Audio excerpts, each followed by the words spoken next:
যোগ্য চাকরি প্রার্থীদের রাস্তায় নামলে লাঠির বাড়ি খেতে হয়, পুলিশের মার খেতে হয়, গলা ধাক্কা খেতে হয়।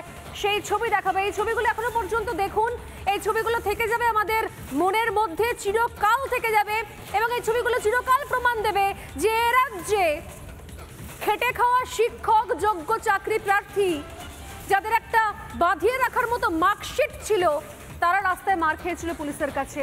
আর যারা বাড়িঘর জ্বালায়, বাড়িঘর ভাঙে, তাদেরকে পুলিশ ছুঁতেও পারে না।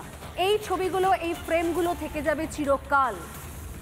এই লাঠির বাড়ি মার, বেধড়ক মার, শিক্ষকের গায়ে লাঠি, এই ফ্রেমগুলো থেকে যাবে। কারণ রাজ্যের পুলিশ প্রশাসনও জানে উপরতলা থেকে নির্দেশ আছে, মেরে ভাগাও।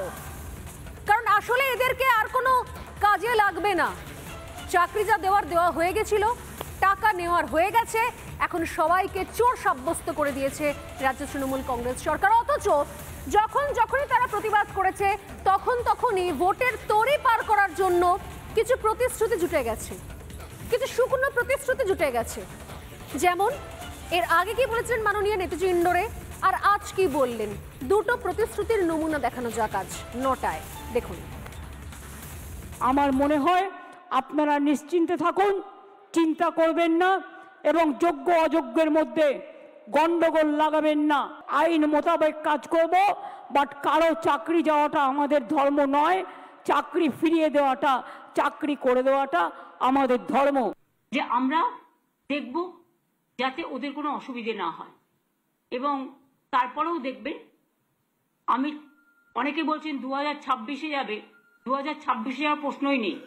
এই বছরের মধ্যেই সব সমাধান হয়ে যাবে আশা করি, যদি আপনারা সবাই সাথে থাকেন। আর আমরা যেটা করব, আশা করি ভুল করব না, কারণ মানুষের কাজে আমি ভুল করি না।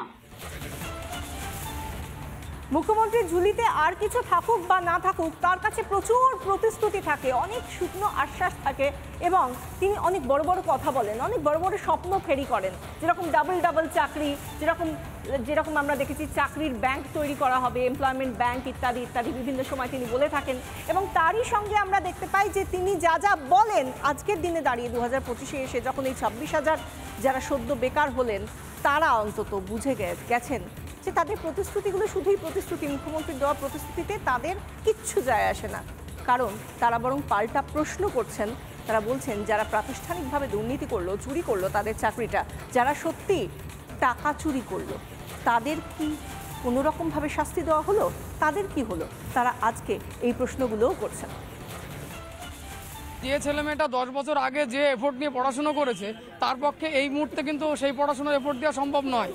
এই ইনস্টিটিউশনাল ফ্রডের পিছনে যারা দায়ী, তারা কিন্তু সবাই বাইরে, তাদের কিন্তু কোনো শাস্তি হয়নি। যেটা গভর্নমেন্ট চাইছে কোনোরকমভাবে 2025-এর 31শে মের যে একাডেমিক সেশনটা আছে, সেটা কোনোরকমভাবে চালিয়ে নিতে। এটা জাস্ট একটা আই ওয়াশ, আর কিছুই নয়। আমরা আবার পরীক্ষা বসতে যাব কেন? আমরা যোগ্যতার ভিত্তিতে চাকরি পেয়েছি, এবং আপনি সরকার আমাদেরকে বাঁচান, আপনি আপনার কর্মচারী আমরা। 31শে ডিসেম্বরের পর আমাদের জীবনটা কি হবে? 31শে ডিসেম্বরের পর আমাদের জীবনটা কিছু হবে না, আমাদের সিকিউরিটি নেই, চাকরির জীবনের কোনো সিকিউরিটি নেই। 7 বছর, কেউ 8 বছর এরকমভাবে চাকরির পরীক্ষা আগে পড়াশোনা করেছে। আমরা সেই মানসিকতা এখন আর সেই জায়গাটাই নেই। আমরা আজ কিন্তু, আমার এখন যে বয়স, আজ থেকে 10 বছর আগে কিন্তু আমি একই বয়সে ছিলাম না। নানা ধরনের কন্টেন্ট দেখার জন্য লাইক করুন, শেয়ার করুন আমাদের ফেসবুক পেজ, সাবস্ক্রাইব করুন আমাদের ইউটিউব চ্যানেল। পাশাপাশি অন্যান্য ব্রেকিং নিউজের জন্য অবশ্যই চোখ রাখুন রিপাবলিক বাংলায়।